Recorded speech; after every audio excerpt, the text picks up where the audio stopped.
Between the lines.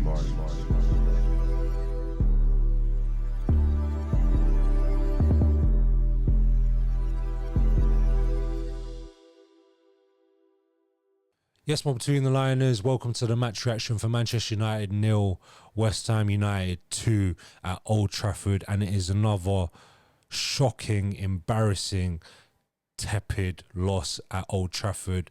2-0 to West Ham. They've done the double over us for the first time in over 17 years. I've put in the title, does it matter? And honestly, I think it does. We can't consistently keep losing with such bad performances in the Premier League. It's just not good enough. And I know the Premier League's written off. I know we shouldn't really care because we're gearing up towards Europa League final. But honestly, it just doesn't feel good. And you can't go into Europa League final with zero momentum whatsoever in the Premier League to then try and perform well to the highest capable levels in the Europa League final. It's just not going to work like that. You know what, quick shout out, before I get on to the rest of the United team and our performance, I want to give a quick shout out to Wan Bisakka. That's the first time he's played against us. Actually, sorry, I think he played against us away. It's the first time he played against us at Old Trafford since he left us. His last game for us was in the FA Cup final against Man City where we won 2-1, and he was absolutely magnificent. Check out the Old Trafford, the FA Cup Wembley final vlog where I was there as well to watch that.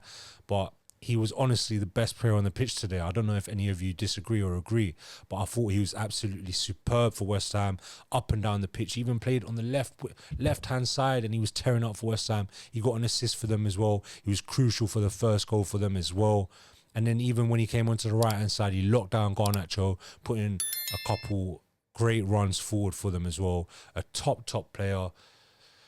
Yeah, don't want to dwell on the past, but what a great performance from Wan Bisakka. And now United.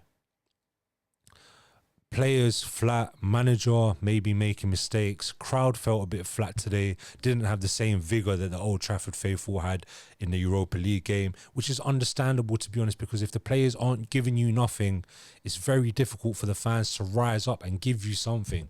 It needs to be a two-way relationship. The players need to give the fans something. The fans need to give the players something.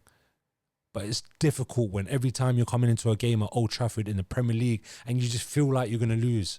As a United fan, did you think that we were going to win that game before the game? Honestly, I wasn't confident at all. And we're playing a very poor West Ham side who are having an extremely poor season, just like we are, of course. I think Man United are now 16th, West Ham are 15th. No, sorry. Yeah, I think West Ham are 15th.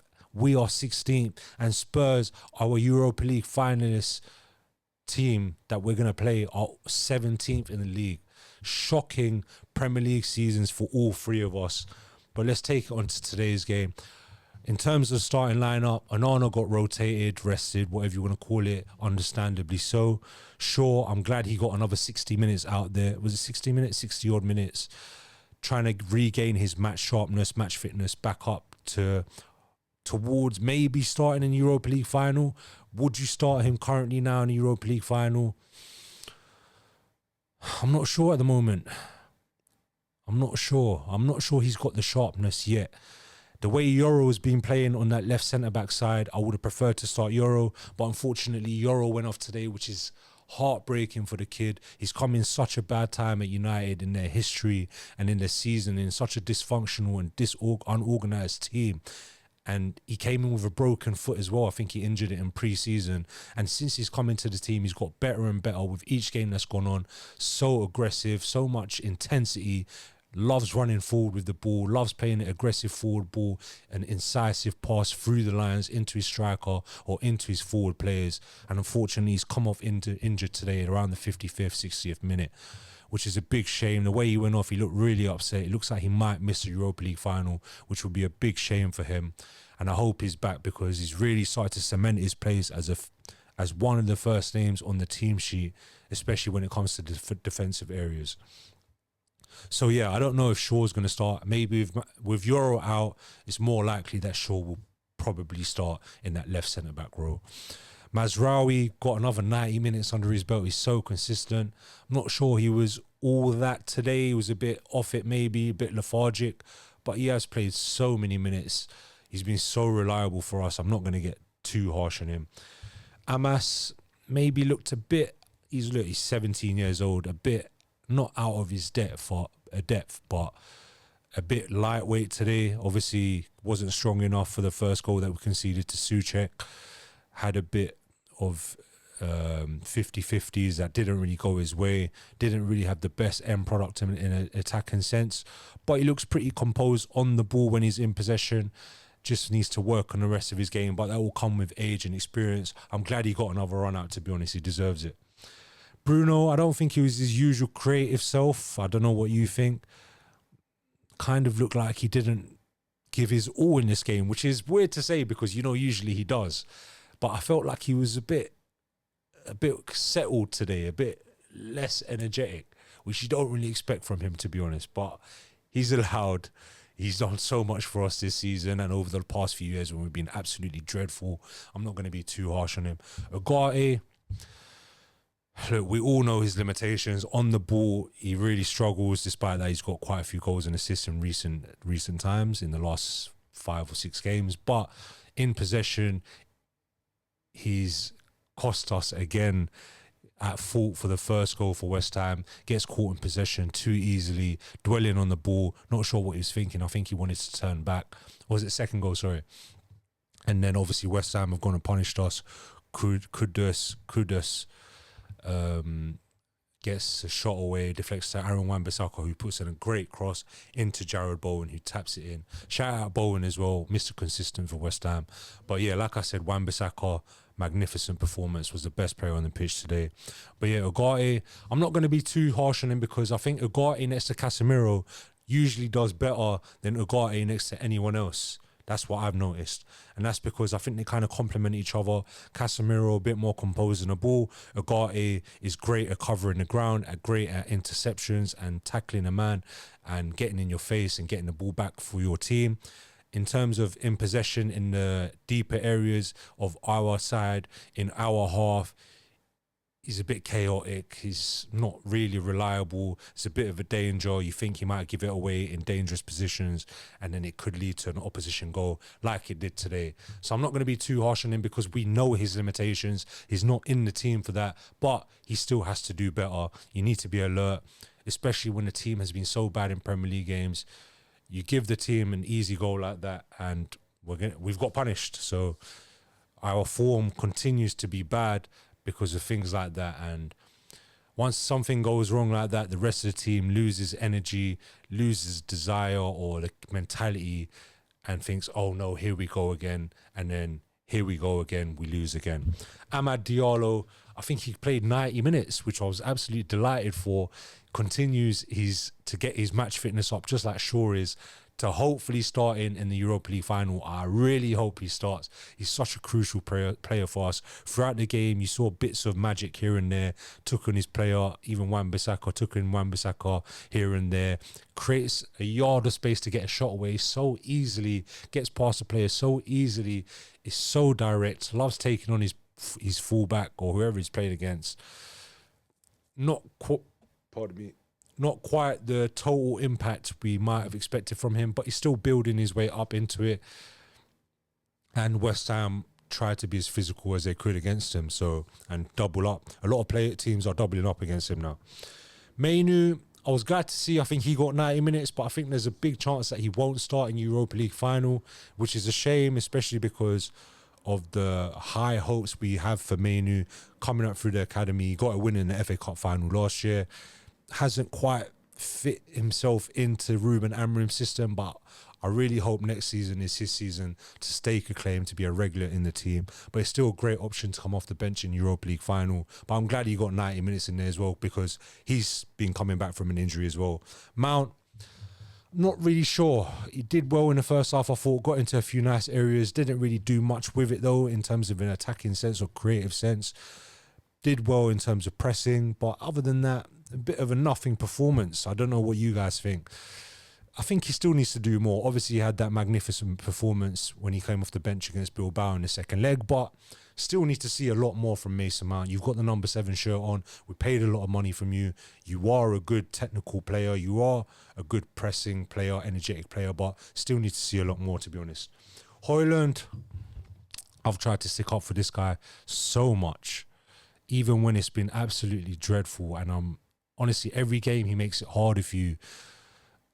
I think in terms of his hold-up play, he was okay. I think first half against Bilbao, he was okay as well. But the finishing is absolutely dreadful.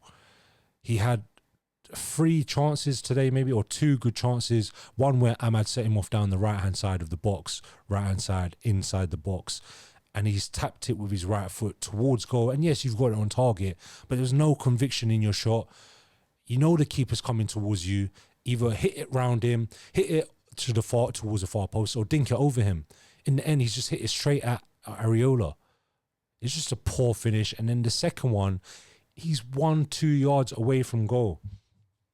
He's 1-2 yards away from goal, and somehow Areola saved it. And don't get me wrong, that was an absolutely sensational save though. But you've got to be scoring that. You're 1-2 yards away from goal. Bury it. Make sure a top striker finishes that off. And I just don't know what it is. I think his confidence is absolutely shot, regardless of the fact that he scored against Bilbao. It was a tap-in. But look, he's our only hope. We've got no other strikers for the final, so he's starting. It is what it is. You just got to hope he gets a tap-in maybe and puts in a shift for the team. That's one thing you get from him. He does try hard for the team, regardless of how bad he is. There was even one point he had a header in the box and he cleared it for West Ham. The ball came to him. It was a difficult cross to header, don't get me wrong, but he's headed it out of West Ham's box for them. It was absolutely mental. Other than that, look, I think Garnacho, one thing we need to know of Garnacho, I like him, I really like him. I think he gets a lot of unfair criticism, but to go 17 goals or 18 games without a goal now at Old Trafford speaks volumes of the pressure he's clearly under at Old Trafford, because he scores away from home and he's struggling at home. I think the Old Trafford faithful gets onto him sometimes too easily, and obviously the pressure of playing for Man United at Old Trafford is clearly on that kid's shoulders. He had a very good chance at one point when he came on, took it with his right foot, hit it wide. Maybe it would have been better on his left. I don't know. He should just get that on target, to be honest. There should be a goal, realistically. Another thing I want to note is it's very frustrating to see that when Maguire comes on, he's our biggest direct threat up front. He's our centre-back. It's Harry Maguire. Why is he our biggest threat when in an attacking sense? That's just not good enough. Really worrying, to be honest. And fair enough to him, by the way. He gets his head on a lot of crosses that come into the box. That big slab head. But yeah, it's still, as a team narrative, it's not good enough. He shouldn't be the main focus or the main threat in the opposition box. It needs to be better. The 4 players need to do better. So that's the team itself. Amorim, I think he has to take some blame, because once again we've lost in the Premier League. Once again we've lost at Old Trafford. I know it doesn't really matter in the grand scheme of things. We're finishing very low in the Premier League. It's our worst Premier League season already. I know that. We're preparing for a Europa League final, but you can't consistently lose like this. And I think personally, I'm on the side where you need to build up momentum, win games to then be capable of winning the games in the Europa League final. But we've shown that we haven't necessarily needed to do that in the Europa League, because we've lost games in the Premier League consistently, and then we've still won games in Europa League in pretty sensational fashion. The thing is, the Europa League final is against Tottenham. This is a Premier League side. They've beat us 3 times. So therefore, I think you do need to take the Premier League seriously. And I'm not saying they're not taking it seriously, but was the desire there to really go out and win this game? I think that's what the players and the manager need to ask themselves, to be honest. I'll be interested to see what Amorim says after this game. So we've only got have we got 2 games left now? We've got 2 games left now. We've got Chelsea away next Friday, and then we've got Villa at home the week after the Europa League final. So we've got Chelsea on Friday away. Chelsea are fighting for the top 5 for the Champions League spots. I'll be very surprised if we win that game, to be honest. I think we're going to lose, if we're being honest. And I would be very I'll be very happy if Amorim played all the reserve team, all the academy team in that game against Chelsea, to be honest. I know it goes against everything I've just said to build up momentum for the Europa League final, but that Chelsea game specifically, you're away from home. It's a couple days before the final, like 5 days before the final. I don't want any more injury concerns. We've already had the Euro issue today. Play the kids, maybe play Mainu and Shaw if they need, and Ahmad if they need to build up their minutes as well. But if we do lose that game, I'm not going to be as frustrated as I was today. It's West Ham today at Old Trafford. It needs to be better. But we've lost 2-0. Anyway, stay tuned. There's going to be a lot of content out this week regarding United and Spurs. We're going to get United and Spurs fans together previewing the final. So make sure you enjoy that. Let me know in the comments, what did you think about today's performance? Are you disheartened, or is it all right? Or is it not good enough? Like the video, comment, subscribe, check out the vlogs. They're going viral. United versus Bilbao, United versus Lyon. Check out the FA Cup final vlog from last year as well. We are going to the Europa League final. We will beat Spurs. More on that this week. Between the lines.